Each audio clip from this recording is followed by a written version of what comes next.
Evangelho segundo São Mateus.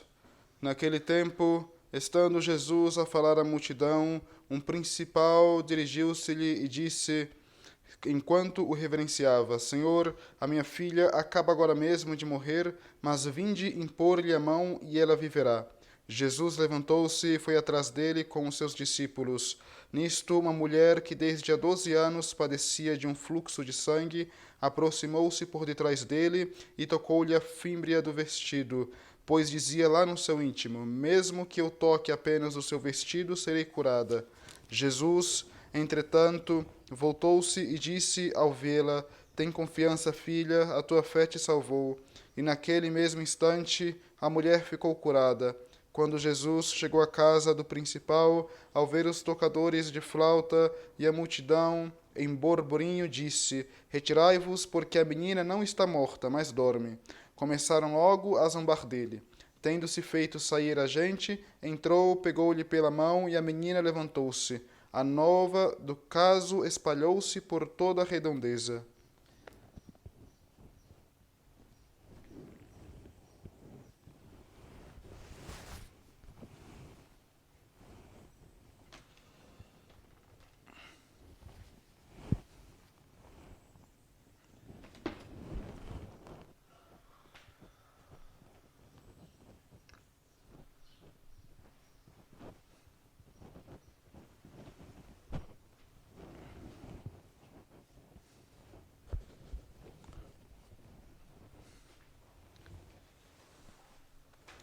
Em nome do Pai, do Filho e do Espírito Santo. Amém. Caríssimos seminaristas, podem sentar-se. Hoje nós estamos no 23º domingo depois de Pentecostes. Estamos naquele tempo do qual estamos preparando para a chegada do Advento. Estamos preparando para a chegada para poder preparar a chegada do Salvador. Então, nós vemos nestes evangelhos os milagres que nosso Senhor Jesus Cristo operou. Operou enquanto estava em sua vida terrenal aqui na Terra, evidentemente. Então, estes milagres que nosso Senhor opera têm muitos significados. O significado dos milagres de hoje, ele chega à porta de uma menina, à porta da casa de uma menina, e a menina morrendo, ou morta, perdão, nosso Senhor diz a ela que ela dorme. É interessante que Nosso Senhor, ele utiliza esta palavra com outros também. Ele, quando vê uma pessoa morta, ele diz que a pessoa dorme. Ele não utiliza a pessoa está morta. Os discípulos, às vezes, confundindo, para deixar claro, então Nosso Senhor diz que a pessoa está morta. É interessante esta nomenclatura que Nosso Senhor usa. Ela dorme, este verbo, dormir. Enfim, por que Nosso Senhor diz dormir? Nosso Senhor diz dormir porque a morte, diante de Deus, não é considerada uma morte, não é considerada o fim de uma vida. Pelo contrário, a morte ela é o começo da vida, ela é o começo da vida eterna. Esta vida que nós estamos aqui na Terra, ela é, ademais de um teste, também é um teste de percepção, de certo modo. Ou seja, nós devemos perceber que, além dessas coisas materiais que nós estamos vendo, que nós estamos sentindo, nós também temos um mundo sobrenatural a atingir, um mundo intelectual.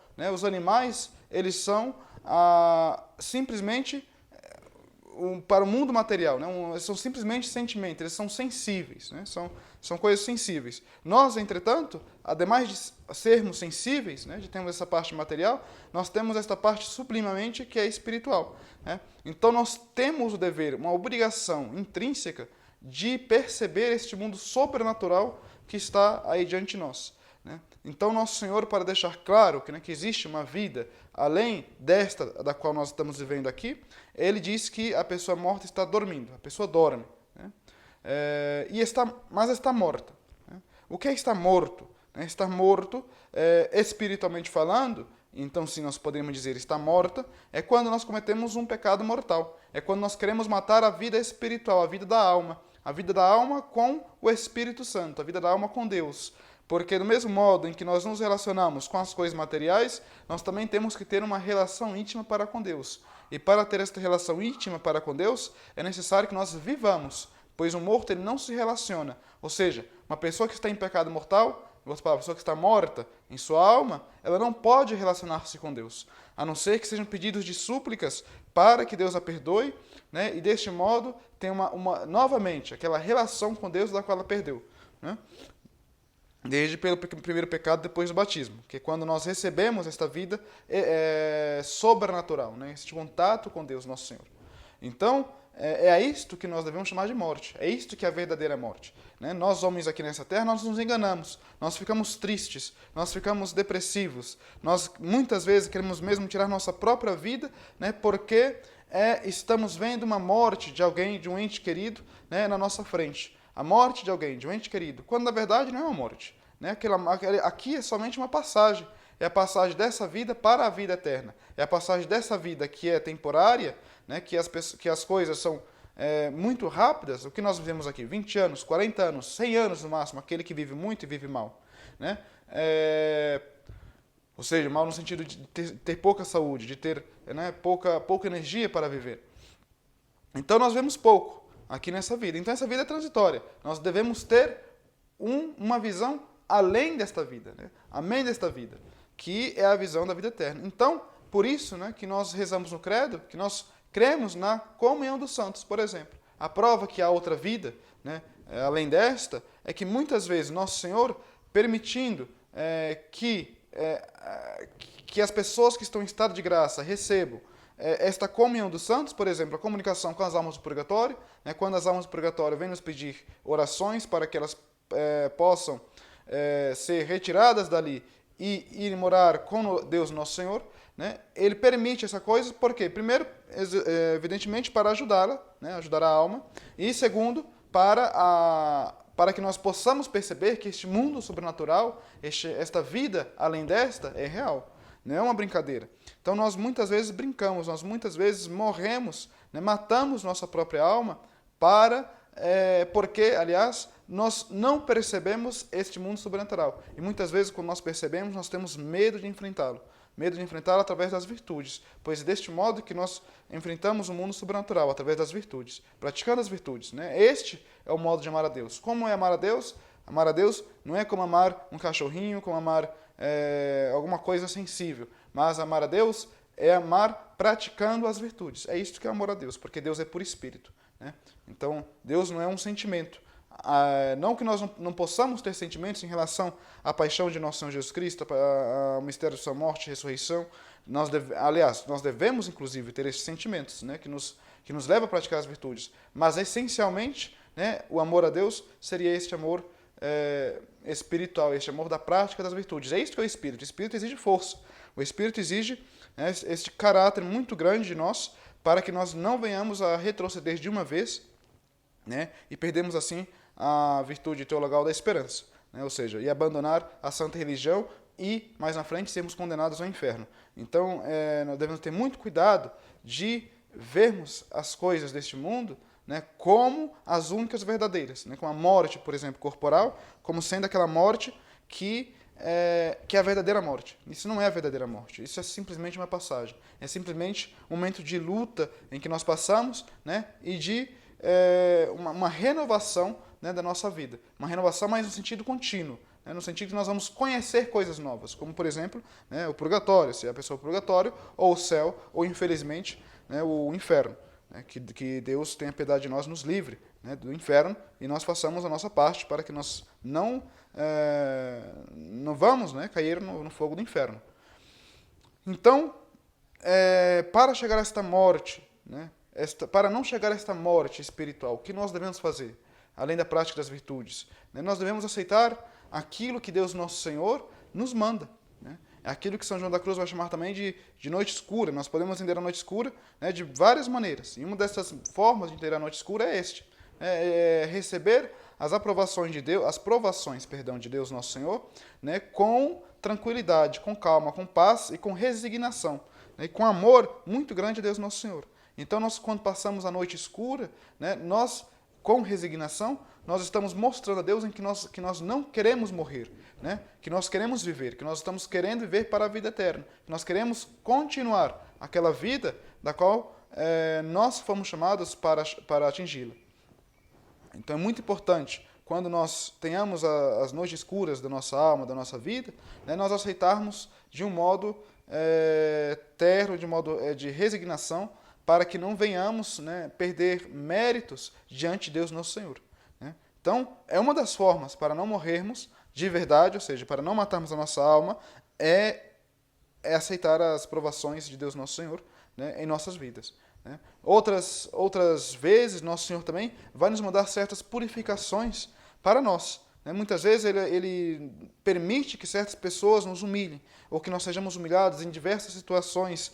Para quê? Para que nossa alma possa ser purificada. Né? Nossa vida aqui nessa terra é isso mesmo, a purificação.